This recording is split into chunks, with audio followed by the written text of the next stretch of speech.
6:14, time now for business news, and we say good Monday morning to Mike Eppel from CityNews 680. Good morning, Mike.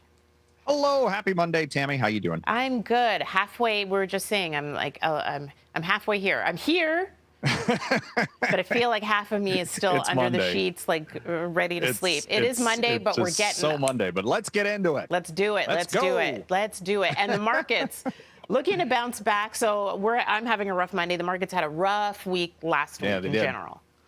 Yeah, in fact, it was the worst week for North American markets since September. All on this expectation that this week we're going to get some big interest rate announcements and an increase in borrowing costs from the U.S. Federal Reserve, the European Central Bank, and the Bank of England. And I'm probably forgetting other central banks that have policy announcements set for this week. Of course, last week, the Bank of Canada raised interest rates, right, by another 50 basis points. So the U.S. Fed they could go 75 on Wednesday. There's a good chance of that because the U.S. inflation rate right now is actually above that of where it is here in Canada. It was at last check above 7.5%. And so, I mean, they've still got work to do on interest rates and slowing the economy and, trying to bring that down a little bit and bring price pressures under control. The TSX was down last week 2.6%. The Dow was down 2.7%. NASDAQ down 4%.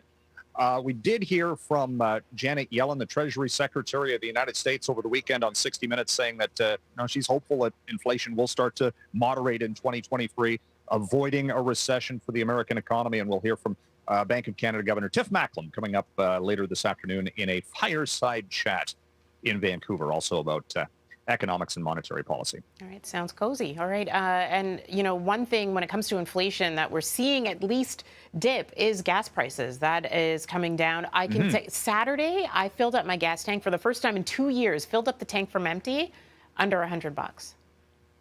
There you go. Yeah. So gas prices are coming down. You filled up the gas tank for the first time in 2 years. I was a little worried about that. No.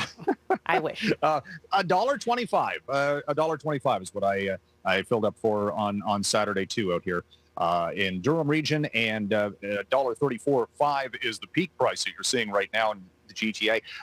Oil this morning is just barely above $70 a barrel. It's at its low of the year. This is the market betting that next year we're going to see an economic slowdown and demand destruction for the energy trade. I have no idea if that's going to happen. Right now, we'll take this price for oil what it is. I think we have to avoid trying to say, well, 3 months from now, the price for gas will be doing this, that, and the other thing. We have no idea. Look, things change way too quickly in global economics nowadays to make those fearless forecasts. I'll just go maybe day to day and week by week on that. But right now, it's better. And if that trend does hold, yes, that will start to bring down transportation costs and the inflation pressures as well. All right. Take advantage while you can. And moving on to Twitter now. So there was that debacle with the subscription that had to be canceled, but it's coming back today. Yeah. If you want to pay for it, go for it. Verification, the blue check mark. And if you go through the Apple App Store, it costs $11 as opposed to $8 or something of that nature. I don't know if I'll bother with this.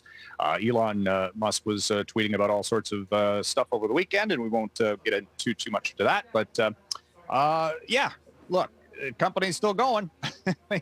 the demise of Twitter perhaps greatly exaggerated, and he's trying to get some revenue with this Twitter Blue subscription service. Oh, and also, the edit function's part of this, but also tweets that won't just be 280 characters, but maybe up to 4,000 characters or something of that. So why? Why bother, Mike? Why bother? I don't know.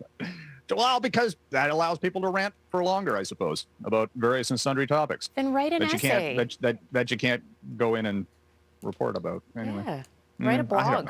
I don't know. Not Twitter. Good luck. But anyway. Have fun.